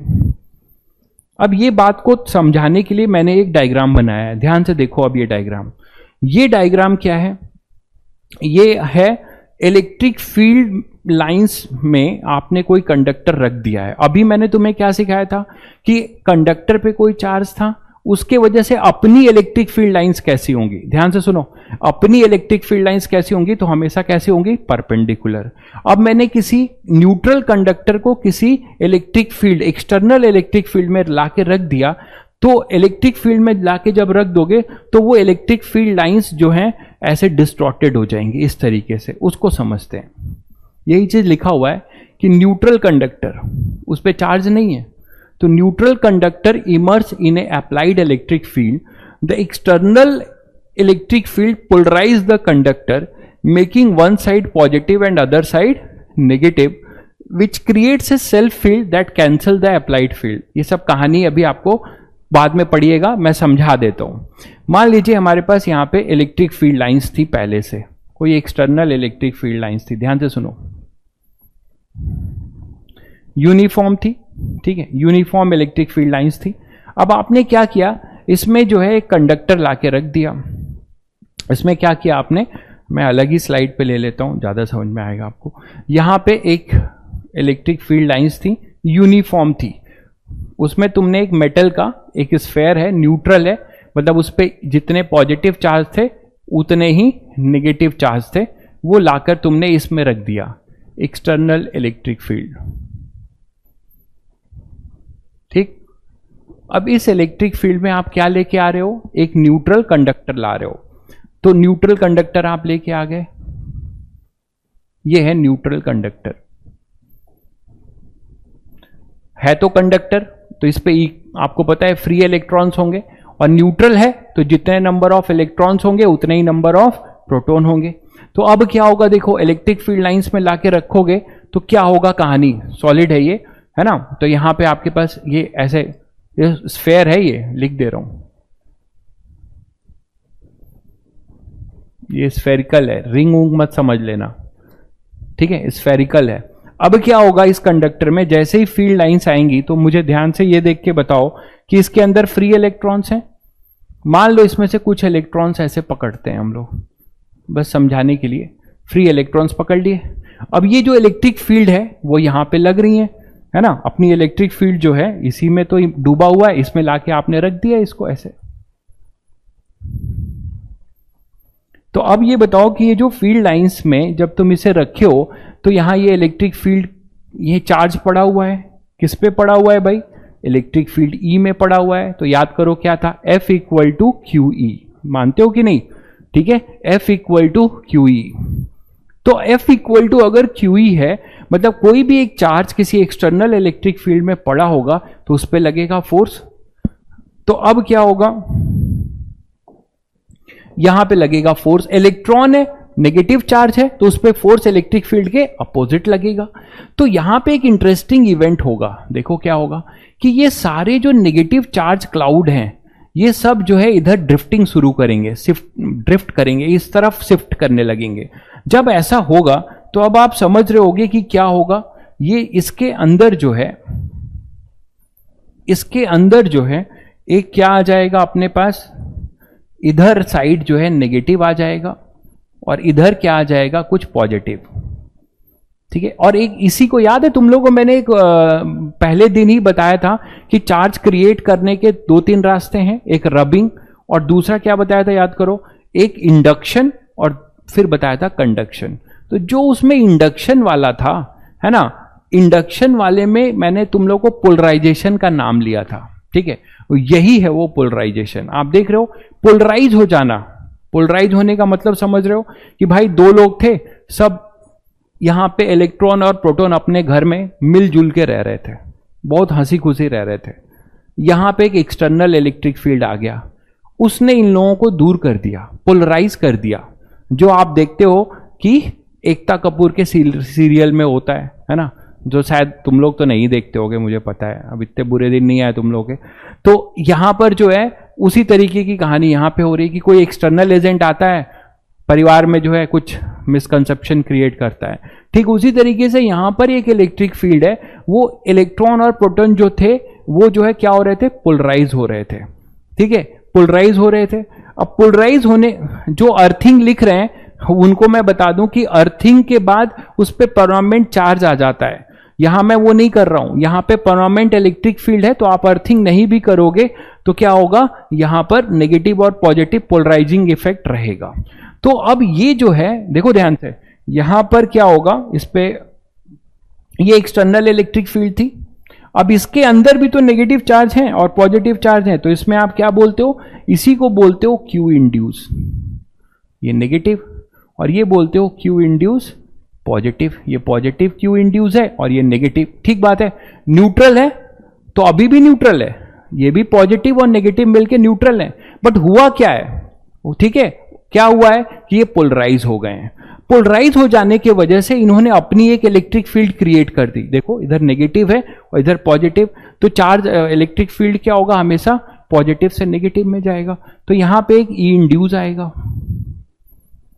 और कंडक्टर में क्या होता है कि ये जो ई इंड्यूस है ये पूरा का पूरा इस एक्सटर्नल इलेक्ट्रिक फील्ड को कैंसिल करता है, इस ई को। तो इन कंडक्टर जो ई इंड्यूस है ये हमेशा जो है ई को कैंसिल आउट करेगा, इसीलिए आप बोलते हो कि net field inside the conductor zero. तो शायद तुम लोग को एक रीजन यहां से मैंने दिया, इनसाइड द कंडक्टर जीरो हो जाएगा। ठीक है, तो अब शायद तुम लोग को वो स्लाइड की बातें जो है कुछ कुछ अब जानी पहचानी सी लगने लगेंगी कि आपने देखा कि यहां पे फील्ड आई, इलेक्ट्रिक फील्ड, ये आईआईटी एडवांस में क्वेश्चन आया हुआ है जो मैंने अभी डायग्राम बनाया हुआ है। अब यहां से इलेक्ट्रिक फील्ड लाइंस आई, तो अब मुझे बताओ कि जो इलेक्ट्रिक फील्ड लाइंस आएंगी यहां पे, वो यहां नेगेटिव चार्ज पोलराइज हो चुका है तो यहां पे सिंक कर जाएंगी, मानते हो, और बीच में यहां पे जीरो हो जाएगा और फिर पॉजिटिव चार्ज से निकलने लगेंगी। अब आप उस स्लाइड पे आके देख सकते हो, आपको शायद वो चीजें क्लियर हो रही होंगी।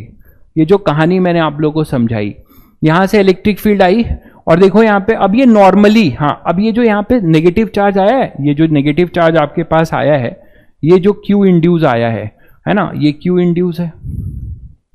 तो यहां पे फील्ड लाइंस आके अब नॉर्मली होंगी। ठीक है, नॉर्मली मतलब यहां पे ये टेंजेंट होगा और ये टेंजेंट हमेशा कहां से पास होगा, सेंटर से, नहीं तो फिर समझ रहे हो क्या हो जाएगा, इस फील्ड लाइंस के दो कंपोनेंट हो जाएंगे जो बाहर से आ रही है और फिर वो इन चार्जेस को, क्यू इंड्यूस को मूव कराने लगेगी। वैसा होना नहीं है, तो आप समझ रहे हो कि ये फील्ड लाइंस ऐसे आके इसमें सिंक कर जाएगी और यहां पर ई जीरो रहेगा। यहां पर ई कंडक्टर के अंदर है तो वहां पे ये फील्ड लाइन जीरो हो गई और फिर यहां से क्या होंगी, फिर से निकलना शुरू होंगी और यहां से जो निकलेंगी यहां पर भी जो टेंजेंट होगा वो नॉर्मली ही होगा इसके, और ये कहां से पास होगा, सेंटर से, और बाकी जो इसमें एब्जॉर्ब नहीं हो रही हैं थोड़ी डिस्टॉर्टेड होके चली जाएंगी।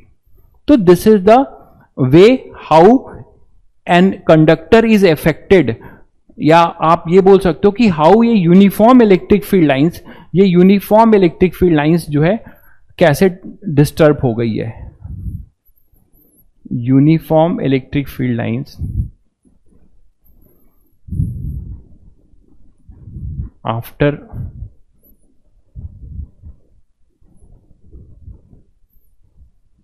Putting in neutral conductor. ठीक है, उसका एक्सप्लेनेशन भी मैंने आपको पोलराइजेशन से दिया, तो आई थिंक ये सबको क्लियर हो गया होगा। चलिए, कलर नहीं दिख रहा है तुम्हें, चलो मैंने कुछ नया नहीं लिखा है, मैंने बस यही लिखा है E0 लिखा है और कुछ नहीं लिखा है। ठीक है, तो ये कंडक्टर की प्रॉपर्टी बताई कब, जब न्यूट्रल कंडक्टर को किसी एक्सटर्नल इलेक्ट्रिक फील्ड में रख दोगे तब। ठीक है,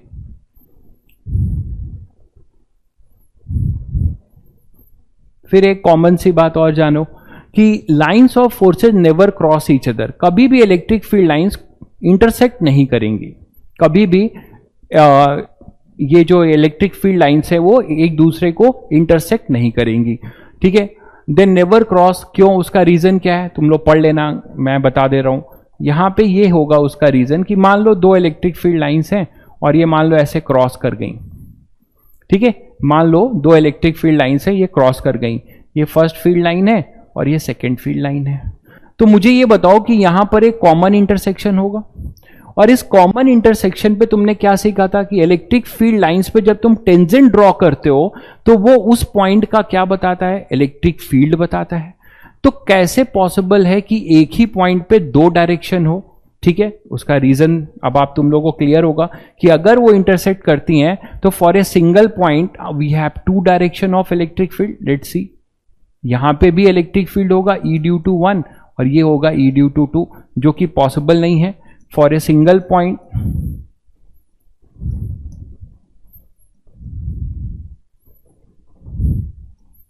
फॉर ए पर्टिकुलर पॉइंट लिख लो, at the point of intersection लिख लो तो और समझ में आएगा।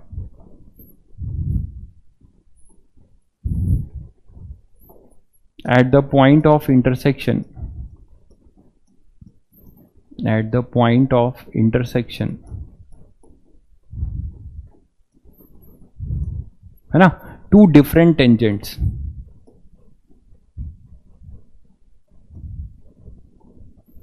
टू डिफरेंट टेंजेंट्स, मानते हो कि नहीं। एक ही पॉइंट पे दो कर्व अगर इंटरसेक्ट कर रही हैं तो दोनों पे अलग अलग टेंजेंट खींचोगे, तो दोनों अलग अलग टेंजेंट खींचोगे तो क्या होगा, उस पे दो अलग अलग डायरेक्शन दिखेंगी।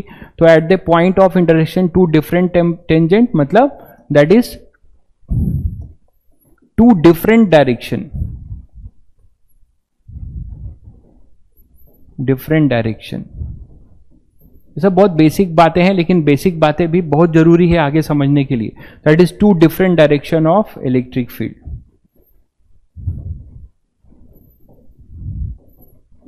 है ना, at a point which is not possible. इसीलिए कभी भी इंटरसेक्ट नहीं करती। समझ गए तुम लोग कि कभी भी ध्यान रखना कि इलेक्ट्रिक फील्ड लाइंस कभी भी एक दूसरे को इंटरसेक्ट नहीं करनी चाहिए। वही चीज यहां लिखी है, आप शायद समझ लोगे तुम लोग। ये जो कहानी लिखी है उसको आप पढ़ो, क्या लिखा है, intersection the net intensity will have two different direction which is not possible. ठीक है, दो पोल 1 पॉइंट वाला भी क्या कुछ होता था, मैं नहीं समझ पा रहा हूं, सॉरी आपका डाउट। तो यहां पे intensity will have two different direction which is not possible. तो ये एक बेसिक पॉइंट था। नेक्स्ट देखो, ये इंपॉर्टेंट पॉइंट है। टेंजेंट का एरो ऑपोजिट साइड हो सकता है, ये तुम्हारा बिल्कुल कहना सही है, लेकिन टेंजेंट का एरो जो है आप ऑपोजिट भी करोगे तो दो डिफरेंट मिलेगा है ना, दो डिफरेंट मिलेगा तो कैसे पॉसिबल है, एक पे इधर होगा एक दूसरे पे उधर होगा, तो दोनों के लिए आपका क्या होगा, उसके लिए क्या हो जाएगा, आपका डायरेक्शंस दो अलग अलग हो जाएंगे, सेम बात होगा। They never form a close loop when produced by a static charge. ठीक है, ये बड़ा इंपॉर्टेंट बात है, लेकिन इसमें इन्होंने क्यों इसको स्पेसिफाई किया है स्टैटिक चार्ज। मतलब जो स्टैटिक चार्ज की फील्ड लाइंस हैं वो कभी भी क्लोज लूप नहीं बनाएंगी। आपने देखा कि वो पॉजिटिव चार्ज से निकलेंगी और कहां टर्मिनेट करेंगी, नेगेटिव में टर्मिनेट कर जाएंगी। ठीक है, तो electric field lines never form a close loop. उसका रीजन क्या है वो समझिए। If they do so then the work done round a close path will not be zero which contradict conservative nature. तो एक्चुअली क्या होता है कि जो अपनी इलेक्ट्रिक फील्ड लाइंस हैं वो कंजर्वेटिव नेचर की होती हैं, ठीक है। कंजर्वेटिव नेचर याद है, वर्क पावर एनर्जी, चलो नहीं है तो अभी कोई दिक्कत नहीं, इतना तो पढ़ा होगा कि वर्क दो पे डिपेंड करता है, एक पाथ पे और एक इनिशियल और फाइनल पोजीशन पे। तो अगर आपका वर्क केवल और केवल इनिशियल और फाइनल पोजीशन पे डिपेंड करता है, ऐसे फोर्स का वर्क, मैं फिर से आपको बता दे रहा हूं, जैसे ग्रेविटेशन में तुम लोगों ने पढ़ा होगा कि अगर हमारा जो वर्क है वो अगर इनिशियल और फाइनल पोजीशन को क्या करता है, केवल किस पे डिपेंड करता है, इनिशियल और फाइनल पोजीशन पे। हमें ये बिल्कुल मतलब नहीं है कि वो जो कंजर्वेटिव फोर्स है उसने किस पाथ पे वर्क किया, केवल इससे, बिल्कुल सही कह रहे हैं, बहुत बच्चों ने, कार्तिक ने बहुत अच्छा जवाब दिया है कि क्लोज पाथ पे अगर कंजर्वेटिव होगा तो वर्क डन जीरो होना चाहिए। तो वही मैं भी बता रहा हूं कि अगर इनिशियल और फाइनल पोजीशन पे केवल डिपेंड करता है कौन, कंजर्वेटिव फोर्स का वर्क, तो अपनी जो इलेक्ट्रिक फील्ड है ना, वो कंजर्वेटिव नेचर होती है। तो वो जो फील्ड है किसी चार्ज पे फोर्स लगाएगी तो वो फोर्स भी कैसा होगा, कंजर्वेटिव होगा। अगर वो कंजर्वेटिव है तो पूरे क्लोज लूप में क्या हो जाएगा बताओ, इनिशियल और फाइनल पोजीशन सेम हो जाएगा, तो पूरे क्लोज लूप में वर्क डन क्या होना चाहिए, जीरो होना चाहिए, ठीक है। तो कंजर्वेटिव फोर्स का वर्क डन जीरो होना चाहिए। लेकिन जब इलेक्ट्रिक फील्ड लाइंस पूरे क्या कहते हैं सर्कल में होंगी तो उसका वर्क डन जीरो नहीं आएगा। इसको थोड़ा समझते हैं। मान लेते हैं हम लोग कि इलेक्ट्रिक फील्ड लाइंस कुछ ऐसी हैं।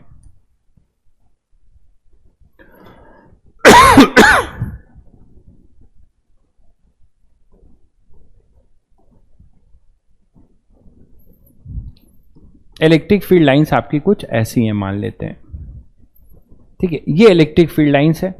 अब आपको पता है कि ये इलेक्ट्रिक, मैंने माना कि let electric field lines are close curve, electric field lines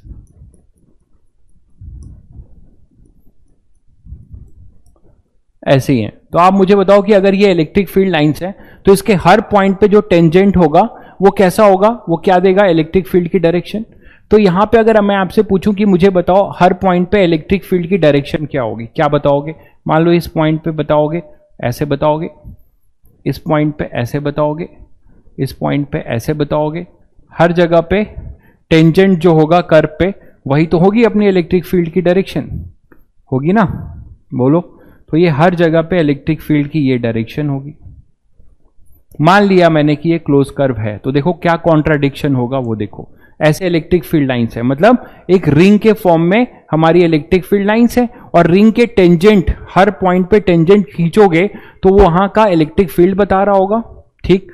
अब एक काम करो, एक चार्ज लेके आओ, पॉजिटिव ले लो, नेगेटिव ले लो, कोई भी ले लो। मान लो मैंने पॉजिटिव चार्ज लिया और उसको ला के इसमें हल्का सा छोड़ दिया, तो अब क्या होगा बताओ। अब जैसे ही तुम इसको छोड़ोगे यहां पे चार्ज, यहां पे अगर चार्ज लाके छोड़ दोगे तो क्या होगा बताओ, यहां पे QE का फोर्स लगने लगेगा, है ना। हर जगह पे ये चार्ज पे QE का फोर्स, ये चार्ज ऐसे टेंजेंशियल डायरेक्शन में फोर्स लग रहा है तो टेंजेंशियल डायरेक्शन में चार्ज सर्कुलर मोशन करता हुआ घूमता जाएगा। बोलो भाई, अगर आपने इस पे एक टेंजेंशियल फोर्स, हर पॉइंट पे टेंजेंशियल फोर्स लगाया है तो क्या होगा, ये सर्कल में घूमेगा कि नहीं? तो आप इसको ऐसे भी समझ सकते हो, मान लो ये है तो यहां पर आपने चार्ज रखा +Q और यहां पे इलेक्ट्रिक फील्ड ऐसे है, इसको ऐसे समझ लीजिए। तो QE का फोर्स लग रहा है हर जगह पे टेंजेंशियल, क्योंकि हमारी इलेक्ट्रिक फील्ड लाइंस कैसी हैं, सर्कुलर है और उस पे टेंजेंट जो होगा वो इलेक्ट्रिक फील्ड बताएगा, उस पे आपने चार्ज रख दिया। मान लो यहां से तुम शुरू हुए, है ना, और ऐसे घूम कर पहुंच गए और ऐसे पहुंच गए, तो टोटल कितना हुआ, force into displacement FdS cos 0। तो यहां पे जो वर्क होगा, वर्क डन, मान लो इसका रेडियस R है, तो क्या बोलोगे तुम लोग, work done by electric field, electric field force, बताओ तुम लोग क्या बोलोगे। कुछ बच्चे बोलेंगे सर 0, क्योंकि डिस्प्लेसमेंट 0 है।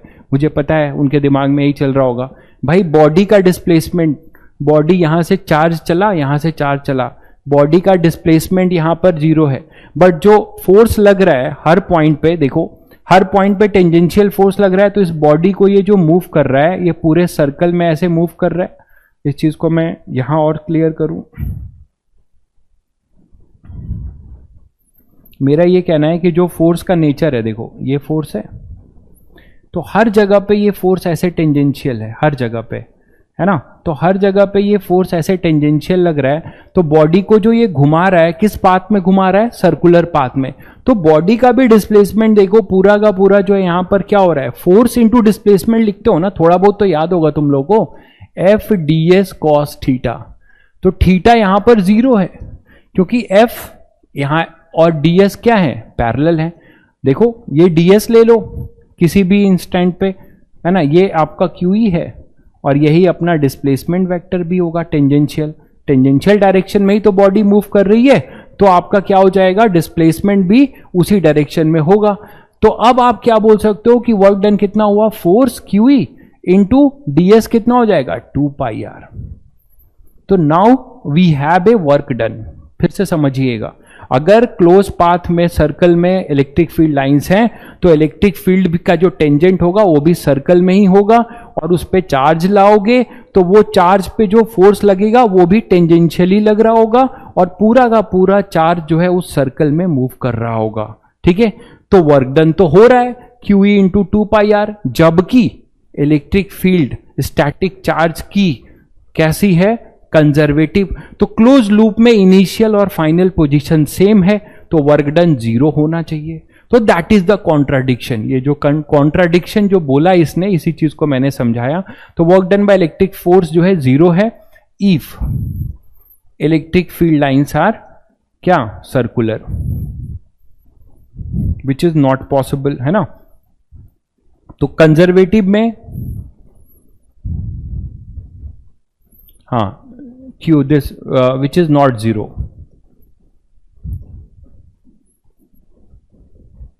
ठीक है, सो बट इलेक्ट्रिक फोर्स या electric field is conservative.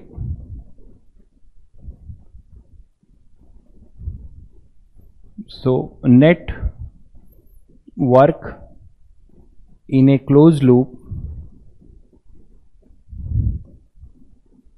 should be 0। तो इससे आप क्या समझ गए कि कभी भी इसीलिए electric field lines close loop नहीं बनाएगी। लेकिन बार मैं वर्ड बोल रहा हूं फॉर स्टैटिक चार्जेस, क्यों बोल रहा हूं ये समझाता हूं, क्योंकि एक एक्सेप्शन है। IIT में आया था एडवांस में क्वेश्चन कि which of the following represent the electric field lines. ठीक है, तो यहां पर अब आप डिस्प्लेसमेंट तो 0 है, डिस्प्लेसमेंट 0 नहीं है, F dot ds cos theta. इधर देखो हर जगह पे डिस्प्लेसमेंट भी टेंजेंशियल है और फोर्स भी उसी टेंजेंशियल में है, तो फोर्स और डिस्प्लेसमेंट पैरेलल है। तो फोर्स और डिस्प्लेसमेंट पैरेलल है और सारे ds, ये देखो डिस्प्लेसमेंट ऐसे हो रहा है, जब मैं वर्क पढ़ाऊंगा तो तुम्हें ज्यादा समझ में आएगा। ये ds, ये ds, ये ds, सारे ds जुड़ेंगे, है ना, सारे ds ये जुड़ेंगे क्योंकि हर जगह पे फोर्स और ds पैरेलल हैं। तो सारे ds को जब जोड़ोगे तो 2 पाई r आएगा, सर्कमफेरेंस आएगा। ठीक है, तो विच is not 0 but electric field is conservative, so net work done in A close loop should be 0। But static के लिए इसका एक्सेप्शन सुन लो, आज 2 महीने बाद पढ़ने भी वाले हो। एक ऐसी इलेक्ट्रिक फील्ड जो टाइम वेरिंग मैग्नेटिक फील्ड से प्रोड्यूस होती है वो हमेशा जो है सर्कुलर होती है, इसीलिए यहां पे स्पेसिफाई किया गया है स्टैटिक चार्ज। तो अभी मैं एक्सेप्शन बस लिख के छोड़ सकता हूं, बाकी नहीं भी लिखूं तो चलेगा, आप वहां पढ़ेंगे, बस सुन लीजिए, जान लीजिए कि एक ऐसी इलेक्ट्रिक फील्ड लाइंस हैं जो सर्कुलर होती हैं। कौन सी, टाइम वेरिंग मैग्नेटिक फील्ड। एक ऐसी मैग्नेटिक फील्ड है जो समय के साथ बदल रही है, उसके वजह से एक इलेक्ट्रिक फील्ड होगी जिसको इंड्यूस इलेक्ट्रिक फील्ड कहते हैं। वो हमेशा कैसी होती है, सर्कुलर, और उसका रियल एग्जिस्टेंस भी होता है। तो उस पर हम बहुत आगे की बात है, उस पर आएंगे। अभी आप इतना समझ गए कि हमारी फील्ड लाइंस जो है कभी भी क्लोज लूप नहीं बनाएंगी, नहीं तो उसका कंजर्वेटिव नेचर कॉन्ट्राडिक्ट कर जाएगा। क्लियर है आई थिंक सभी को। ठीक है, लिख दूं, चलो लिख देता हूं, टाइम वेरिंग, अभी इसकी जरूरत नहीं है ऐसे, time varying magnetic field produces, क्योंकि ये समझ में नहीं आएगा अभी बहुत ज्यादा, एज ए फैक्ट की तरह याद रख सकते हो, produces induce electric field,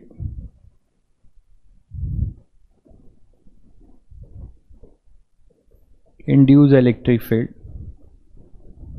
which is always close, circular लिख देता हूं, which is always circular। ठीक है, तो ये तुम्हारा एक्सेप्शन रहा, ये हम आगे पढ़ेंगे जब आप 2 महीने बाद बड़े हो जाओगे तब। ठीक है, तो ये हो गया अपनी एक बहुत अच्छी प्रॉपर्टी इलेक्ट्रिक फील्ड लाइंस की कि ये क्या करती हैं, कंजर्वेटिव। इंड्यूस का मीनिंग तो अभी समझाया बेटा। इंड्यूस का मीनिंग मतलब जैसे अभी कंडक्टर में पोलराइजेशन हुआ था, इधर नेगेटिव चार्ज इंड्यूस हो गए थे, उधर पॉजिटिव, वही है। ठीक है, उसी को इंड्यूस का मतलब क्या होता है? इंड्यूस का मतलब आप ऐसे सामान्य भाषा में समझो, मैंने अभी अभी आपको एक एकता कपूर वाला सीरियल का एग्जाम्पल दिया। इंड्यूस का मतलब ये हुआ कि आप किसी दूसरे आदमी के इन्फ्लुएंस में आके अपनी चीजों में बदलाव, वो है इंड्यूस, सिंपल भाषा में, है ना। स्टैटिक चार्ज की इलेक्ट्रिक फील्ड हमेशा कैसी होंगी? पॉजिटिव चार्ज से निकलेंगी और नेगेटिव में टर्मिनेट करेंगी, कभी क्लोज लूप नहीं बनाएंगे।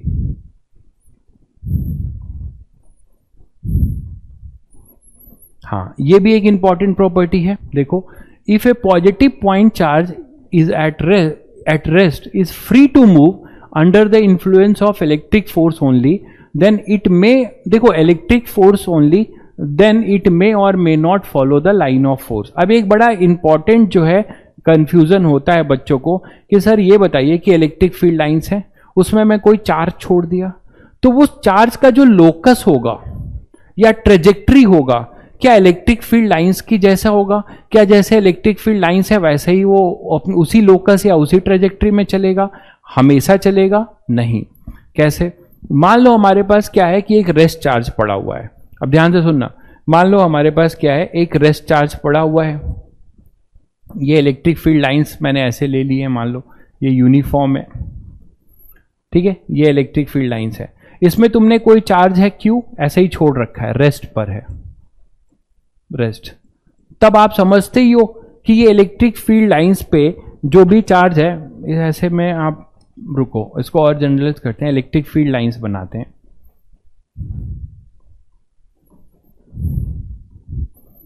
ऐसा है मान लो, ठीक है, ये अपनी इलेक्ट्रिक फील्ड लाइंस है। ठीक, अब ठीक है, मान लो इलेक्ट्रिक फील्ड लाइंस है। अब इसमें तुमने एक चार्ज लाके छोड़ दिया, मान लो आप पे तुमने एक प्लस क्यू चार्ज जो है रेस्ट पर है, ये रेस्ट पर है, इसको छोड़ दिया तुमने। अब क्या होगा बताओ? ये इलेक्ट्रिक फील्ड लाइंस है।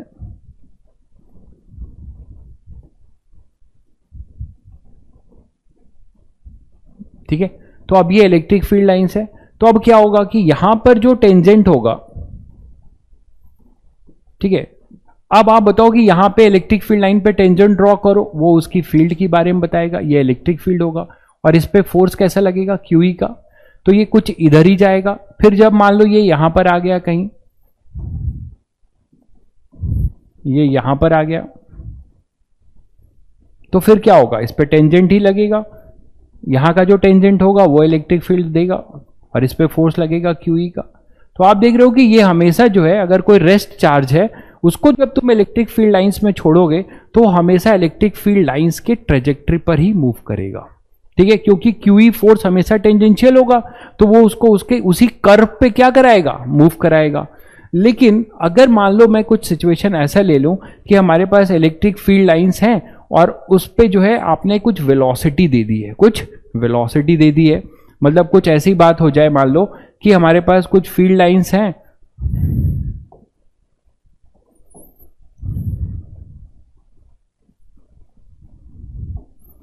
ये मान लो प्लस क्यू है, इसको आपने कुछ v वेलोसिटी दे दिया, और इलेक्ट्रिक फील्ड लाइंस मान लो ऐसी हैं, ये फील्ड लाइंस हैं। तो अब मुझे बताओ जरा कि इस पे फोर्स कैसा लगेगा? इस पे फोर्स, इस पे टेंजेंशियल डायरेक्शन में इलेक्ट्रिक फील्ड होगा, तो इस पे फोर्स लगेगा कुछ QE का, ध्यान से सुनिएगा। तो इस पे टेंजेंशियल फोर्स लगेगा। अब इस फोर्स का ये टेंजेंशियल फोर्स हो गया,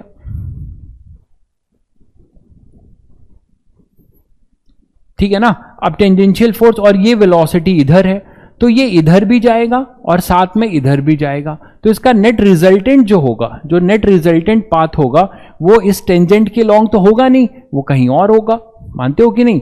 इसके वजह से इसमें एक एक्सेलरेशन भी तो आ जाएगा, इस एक्सेलरेशन आ जाएगा ए टेंजेंशियल, ठीक। और वो टेंजेंशियल एक्सेलरेशन जो आएगा और यहाँ पे वेलोसिटी है, तो अब यहाँ पे एक टेंजेंशियल एक्सेलरेशन है और यहाँ वेलोसिटी है। तो अब आप समझ रहे हो कि इसके वजह से यहाँ पे एक टेंजेंशियल वेलोसिटी भी आएगी। तो नेट जो रिजल्टेंट होगा वो कुछ ऐसा हो जाएगा, जो कि इस पे जरूरी नहीं है कि वो क्या रहेगा, वो टेंजेंट के अलोंग होगा। बिल्कुल सर्कुलर मोशन जैसा ही, बिल्कुल सही समझा है आपने, बहुत बढ़िया निरूपम। तो आपने जो समझा बिल्कुल सही समझा कि वो जस्ट लाइक एक टेंजेंशियल फोर्स और एक रेडियल फोर्स, तो उसका रिजल्टेंट होगा कहीं और, ठीक है। तो आप ये समझ पा रहे हैं कि अगर ये वेलोसिटी जीरो हो जाए तब तो ये इसी डायरेक्शन में चलता जाएगा। तो यही बात यहाँ लिखी हुई है। इसका मतलब अब आप लोग समझ गए कि कोई तुम लोग से पूछे कि अगर आप किसी चार्ज को किसी इलेक्ट्रिक फील्ड लाइंस में छोड़ देते हो तो दो कंडीशन है। अगर रेस्ट पे छोड़ते हो तो वो उसकी ट्रेजेक्ट्री को फॉलो करेगा, क्योंकि ट्रेजेक्ट्री के लॉन्ग ही टेंजेंशियल फोर्स लगेगा और वो उसको चलाएगा।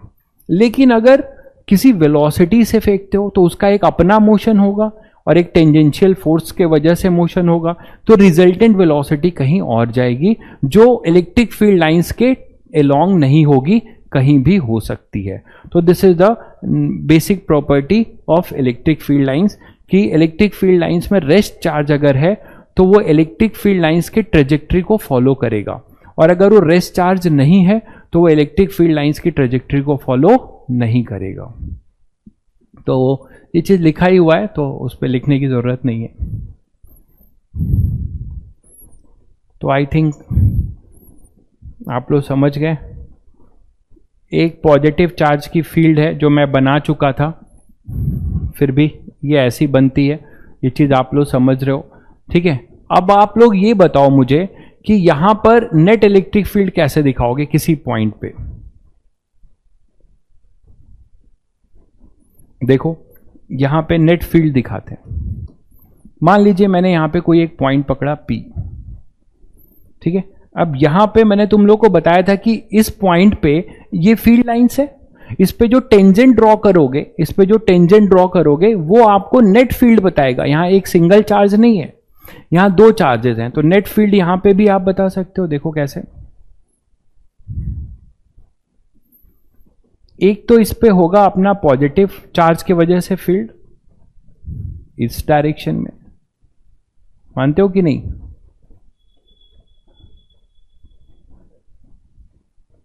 और एक अपना इस पॉजिटिव चार्ज के लिए अवे ही होगा, है ना, इसके लिए भी क्या होगा, अपना अवे ही होगा फील्ड, कुछ ऐसा।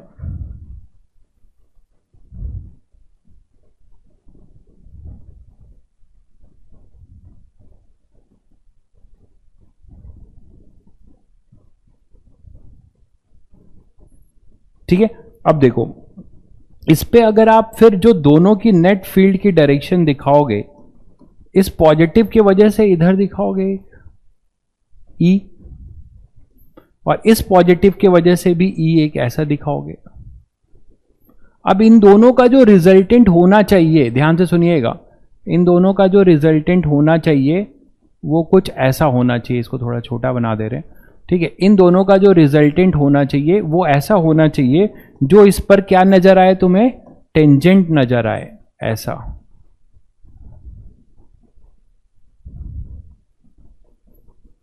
तो ये जो रिजल्टेंट होगा ये ER होगा, जो कि इन दोनों फील्ड का क्या होगा, रिजल्टेंट। ये मैं पहले ही समझा चुका हूं, फिर भी यहां पे डायग्राम में बता दे रहा हूं। तो इन दोनों का ये क्या होगा, रिजल्टेंट। इसको आप 1 बोल सकते हो, इसको 2, तो इसे E1 बोल दो, इसे E2 बोल दो, इनका ये रिजल्टेंट होगा। तो समझ गए होगे।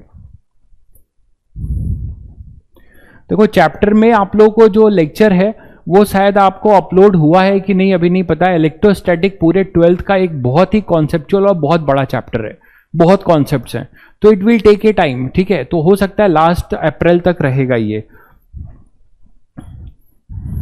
ठीक है। तो अभी हम लोगों ने इलेक्ट्रिक फील्ड लाइंस की ही कहानी डिस्कस करी आज, बहुत सारी कहानी हम लोगों ने डिस्कस करी। क्लियर है सबको? तो इस पे अब आगे हम पढ़ेंगे इसी की एक प्रॉपर्टी, फ्लक्स, और गॉस लॉ में इंटर कर जाएंगे, ठीक है। तो इलेक्ट्रिक फील्ड लाइंस के बारे में आज हम लोगों ने इतना पढ़ा, और इस पे जो है सारी प्रॉपर्टी एक बार जाके रिवाइज कर लेना, ठीक है। देखो रिवाइज कैसे करो चैप्टर, बहुत आसान है। एससीवी का डिस्कशन बेटा बहुत मुश्किल है, क्योंकि आपके यहाँ 12th 1 साल है आपके पास, ठीक है। मैं कुछ अभी इंपॉर्टेंट बातें आगे, मैं अभी 5 मिनट है, कुछ इंपॉर्टेंट बातें ही बता दूं, क्योंकि नेक्स्ट अपना फ्लक्स है, तो फ्लक्स शुरू करना 5 मिनट में पॉसिबल नहीं है। देखिए आपके पास अगर समय है, जो बच्चे स्कूल नहीं जा रहे हैं उनके पास मॉर्निंग का पूरा समय है, तो उनको मैं ये बोलूँगा कि 12th क्लास में आई विल नॉट सजेस्ट कि बहुत ज़्यादा आप एससीवी और इरोडोफ पे जाइए, वो मैं काम यहाँ पे कर ही रहा हूँ, ठीक है। आप पैटर्न पे जाइए, जेई मेंस और जेई एडवांस। तो जेई मेंस एटलीस्ट अपने मुट्ठी में करने के लिए जब चैप्टर खत्म हो रहा है, ठीक है, जब चैप्टर खत्म हो रहा है तो उसके पीवाईक्यूज करिए। कुछ पीवाईक्यूज तो मैं यहाँ लेता हूँ, आप अगर बुक लेना चाह रहे हैं तो केवल 40 ईयर्स की किसी अच्छे पब्लिकेशन की पीवाईक्यूज की बुक ले लीजिए। अब ध्यान से सुनिएगा, देखिए हमारा एंड गोल क्या है भाई, हमारा एंड गोल है कि वाइजली अपनी मेहनत करके कोई एक इंजीनियरिंग कॉलेज, आईआईटी या एनआईटी लेना, मानते हो कि नहीं? तो आप अगर सर दीवार पे सर मारोगे या परपेंडिकुलर फोर्स लगाओगे, मान लो आप यहां पे परपेंडिकुलर फोर्स लगा रहे हो ब्लॉक पे, खूब फोर्स लगा रहे हो, ये मास है, ये हिलेगा नहीं, मानते हो कि नहीं? तो दुनिया क्या बोलेगी कि तुमने कोई वर्क नहीं किया और तुम अब पसीने से तरबतर हो गए, फोर्स लगा लगा के पसीने से तरबतर हो गए, मानते हो कि नहीं? अब तुम फोर्स लगा के और तरबतर हो गए, लेकिन एंड रिजल्ट वर्क डन देखता है सब लोग, या आप भी देखोगे, मानते हो? तो अब आपको कैसा फोर्स लगाना है जिससे कुछ वर्क डन हो। तो मैं आपको यह सजेस्ट करूंगा एज ए 12th स्टूडेंट, जिसके पास बोर्ड का भी बहुत प्रेशर होगा, कि आप लोग जो है बहुत दुनिया जहान पे मत फैलिए। जो थ्योरी पढ़ाई जा रही है बहुत ज्यादा एग्जॉस्टिव मैनर में पढ़ाई जा रही है, ठीक है। तो आप केवल, मैंने यही कहा कि लेक्चर्स को फॉलो करिए और कोई एक बुक ले लीजिए। और मैं जो बोलूंगा, अगर मेरी बात अगर मानना चाहते हो तो मैं ये बोलूंगा कि आप पीवाईक्यूज ले लीजिए। और पीवाईक्यूज देख रहे हो कितने सारे हैं, एक सेशन में कितने पीवाईक्यूज आते हैं, और आपने अभी 2 शिफ्ट हो गए, ठीक है, अभी 2 शिफ्ट हुए हैं पेपर जेई मेंस के, थोड़ा सा पेपर भी देख लीजिए, आपका भ्रम दूर हो जाएगा। एनआईटी पाना कितना आसान है इस देश में, इससे आसान कुछ नहीं रहा। इस बार फिजिक्स में तो कुछ ज्यादा ही हो गया है, फिजिक्स बहुत इजी आई हुई है। तो आप लोग क्या करते हो कि ये कर लें, वो कर लें, सब कर लें, और सब करने के चक्कर में कुछ नहीं हो पाता है, क्योंकि तुम्हारे पास समय बहुत कम है, ठीक है। तो आप जो है किसी भी तरीके से आप लेक्चर्स को फॉलो करिए, डीपीपी सॉल्व करिए, अगर समय बचता है तो फिर पीवाईक्यूज को लगाना ही लगाना है, लेकिन अगर समय बचता है तो कोई भी एक बुक जो है आप पैटर्न वाली, कोई भी डीसी पांडे ले सकते हैं, सिंगेज ले सकते हैं, कुछ भी ले सकते हैं, लेकिन आप देखेंगे अभी आप कुछ मत लीजिएगा, मैं तो यही बोलूंगा, एक चैप्टर पूरा हो जाने दीजिए, फिर किसी से बुक लेके आप पलटिएगा। सारे क्वेश्चंस आपको यहाँ पे मिल जाएंगे, मैक्सिमम क्वेश्चन हम लोग कर चुके होंगे, बस आप पीवाईक्यूज जो है करिएगा, उसके लिए आप एक बुक ले सकते हैं।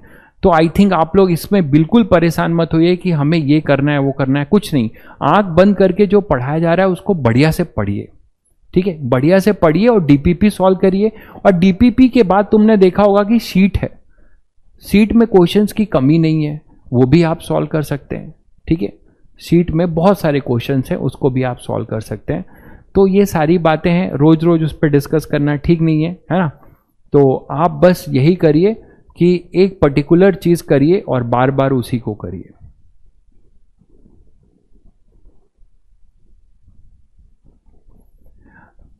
ठीक है, तो देखिए आज हम लोगों ने इलेक्ट्रिक फील्ड लाइंस के बारे में ही पढ़ा, इसको रिवाइज कर लीजिएगा। कल इसका यूज है गॉस लॉ पे, ठीक है, और फ्लक्स कैलकुलेशन में, ठीक है।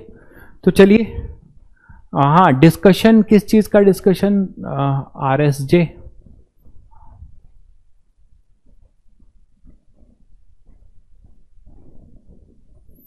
देखिए चार्ज मूव कर रहा है तो क्लोज लूप वाले में स्टैटिक कैसे है? आप फिर नहीं समझे, दोनों को कंफ्यूज कर रहे हैं। देखिए चार्ज जो है सिंगल चार्ज है, उसको आपने इलेक्ट्रिक फील्ड लाइंस में लाया है तो वो मूव कर रहा है, तो हम उससे क्या कॉन्ट्राडिक्ट कर रहे हैं? वर्क डन हो रहा है। क्लोज लूप में QE इंटू 2πr का वर्क डन हुआ, तो उससे उसका कंजर्वेटिव नेचर कॉन्ट्राडिक्ट कर गया। ठीक है, स्टैटिक तो नहीं है, वो तो हमें भी पता है स्टैटिक नहीं है।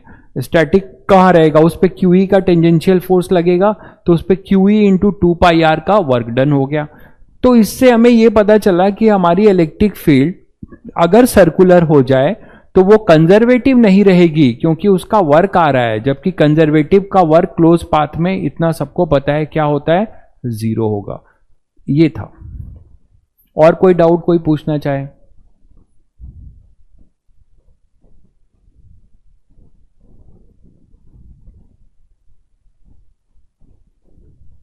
अच्छा, कार्तिकेय का क्या डाउट है? लिख नहीं पाते हो?